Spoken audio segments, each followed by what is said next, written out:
Hello, critters.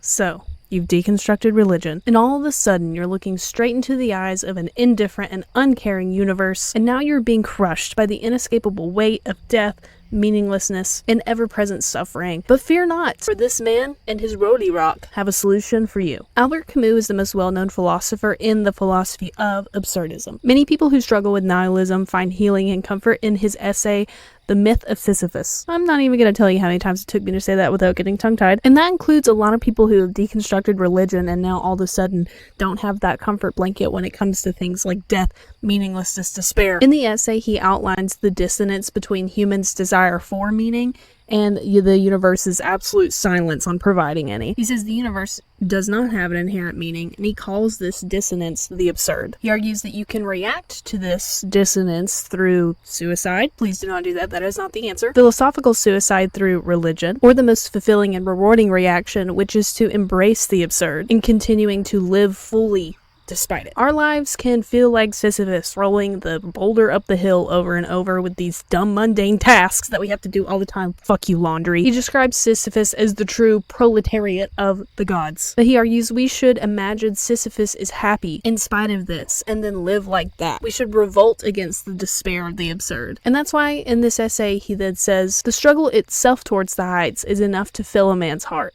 One must imagine Sisyphus happy. We should find beauty and fulfillment in the very mundane that tortures us. But for many of us, this can sound nice, but then what the fuck do you actually do with that? Like, seriously, I can't work 40 hours a week and then look into my shitty bowl of instant ramen and find beauty in that. Or maybe I can't. I think there's a piece that most of us are missing when it comes to understanding this essay and actually having it benefit our life, and when it comes to actually trying to live in rebellion against the absurd. Once I figured it out and it clicked for me, everything got better. For those of us who were raised religious, or were just very religious, we can struggle with embodiment, because religion inherently encourages disembodiment. I talked about it a lot in my last video, but religion inherently teaches you to be disconnected from your body. It demonizes the flesh as something sinful and scary that will sin and lead you astray. It keeps you chronically focused on an afterlife, so you're never really embodied and present in the here and now. It makes you think that the spiritual is all that matters. And I'm speaking on Christian evangelicalism in particular. I can't speak for other religions, obviously, but this religion keeps you disembodied. And even those who aren't or weren't super religious in our current society have a problem with embodiment. I mean, what do you do at the slightest discomfort nowadays? You whip out your dissociation device, your phone. I encourage you to notice anytime you whip out your phone reflexively to start scrolling, what caused you to do that? 99% of the time, I promise you, you're going to notice it's some sort of discomfort, whether it be the discomfort of your thoughts or boredom or being alone in a public space or uncomfortable feelings. We live in a society where we are absolutely entertaining ourselves to death and to just absolute atrophy. Imagine if all that time you spent watching shows was actually spent learning a new skill, because that's what people used to do, or being outside. And we have basically never-ending data that shows the negative mental health effects of excessive screen time on people, including with attention span and dissociative disorders in adults and in children. Please don't raise iPad babies, by the way, I'm begging you. I mean, we have so many kids now who can't emotionally regulate at all, because that is a skill that requires embodiment, the very things that endless screens prevent. If you can't be present and embodied, the advice in the myth of Sisyphus can ring as hollow or meaningless, or the worst thing of all, cringe. Britt Hartley is an atheist spiritual director on YouTube and TikTok, and a philosopher who describes what I'm talking about as living at the level of experience, and I think that's a great way to put it. Not being up in your head, but feeling the sensations in your body as you experience them in this universe. I believe with how society is set up with distractions and excess work and convenience, it's hard, really hard to live at the level of experience, and I want to stress that that is not your fault. It is by design. They have teams of psychologists doing it to us. It is not your fault, so don't carry shame for that. But it's important context, because now it's harder than ever, especially compared to when Albert Camus wrote this essay, to live at the level of experience and be in your body. Camus encourages us to stick around because there are experiences worth, experiencing. But how the fuck do you do that if you can't be in your body to actually experience it? Growing up religious made me constantly anxious and in my head with fear of hell or sin, going astray, disappointing God. I was trapped in my head and never just being. It took 2 years of somatic based therapies to even start to understand what embodiment felt like after 23-ish years of Christianity. And then there were moments where it clicked together, finally. The first, and this is going to sound silly, but it's really important.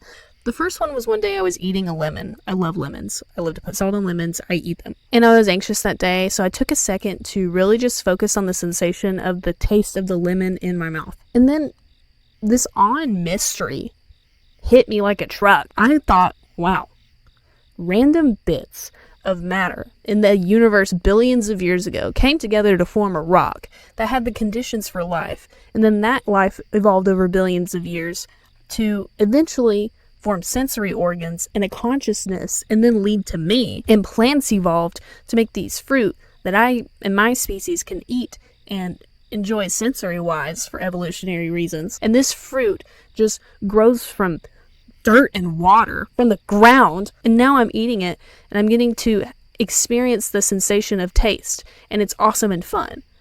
And like the lemon's taste is so unique and awesome. I am a bit of the universe that became aware of itself. It gets to experience another bit of the universe through taste, and that's awesome, dude. That is so flippin' cool. And you may be thinking, that sounds like something a high person would think. And yes, it does. But I got to experience it in the most mundane thing ever. I got to experience the awe and mystery of being high, but just in the mundane things. I had another moment like this when I was at one of my favorite restaurants, and I had a burrito taco in consomme, one of my favorite foods of all time. And I literally was sitting there just focusing on enjoying that taco, and I literally had the thought of just like, this is what it's about. Like, this is what we're alive for. I'm not kidding. Another time is when I finally found the right dose of edible for me. I have medical OCD, so 1 milligram over, and the tinglies are making me think that I'm dying for the next 4 hours. But I finally found the right dose, and I got to just sit there and be in my body and feel good in my body. And it hit me that I had never felt that before because of my chronic anxiety. I felt good just being, and not in an over-the-top euphoric way, just in a quiet, mundane, just being and feeling good about it way. It just felt good to be in the body that I'm in. I didn't know people could just feel that way. Have some of you guys just been feeling that way all the time? Because now, after that experience, I can try to go after it without the assistance of weed, and I've figured it out, but I didn't even know what I was looking for. I had to learn. And those experiences are how I came to like finally understand that last piece of Camus, because this essay had helped me let go of the need for meaning. But until I learned how to be in my body and experience and live at the level of experience, a lot of that essay, I couldn't make sense of the part where he explains that the meaning of life is whatever stops you from killing yourself. I was like, what the fuck does that mean? But now I get it. It could be the warmth of the mug of tea in your hand, a kiss from a significant other, the wind on your face, that perfect time of year when it's been cold outside and then it finally starts to get just a little bit warm, like 50s and 60s, and then there's that breeze. Or the first breeze of fall, that one rocks too. Or it could be just laughing at how absurd everything around you is. Sometimes the only thing that gets me through my stupid corporate office job is just giggling at how seriously we're all taking it, and that makes me laugh. Knowing that we're all just monkeys on a rock floating through space, but these quarter 4 reports are so effing important. Without embodiment, the myth of Sisyphus is hard to apply. And I want to emphasize, embodiment is hard and takes practice. I mean, it took me 2 years to even start to get it, and I only feel like I can regularly get it after 3 years. Your nervous system, as we discussed before, is something you have to train through experiences, so it literally takes practice to be embodied, and you're gonna fail a lot if you're not used to it. A book that changed my life and helped me a lot is Radical Acceptance, Embracing Your Life with the Heart of a Buddha.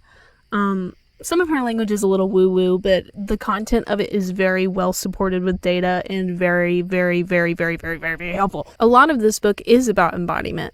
And one thing that I found helpful, because when you're in an anxiety spiral, you can't sit there and remember, like, this is the 7-step meditation, blah, blah, blah. This gives you actionable ways to be embodied again when you're spiraling out of control. So one thing that helped me, a phrasing in this book, is when she said, are you in your feet, or do you just have feet? Are you in your hands, or do you just have hands? And that's like a really simple phrase that's simple enough to remember even when you're struggling.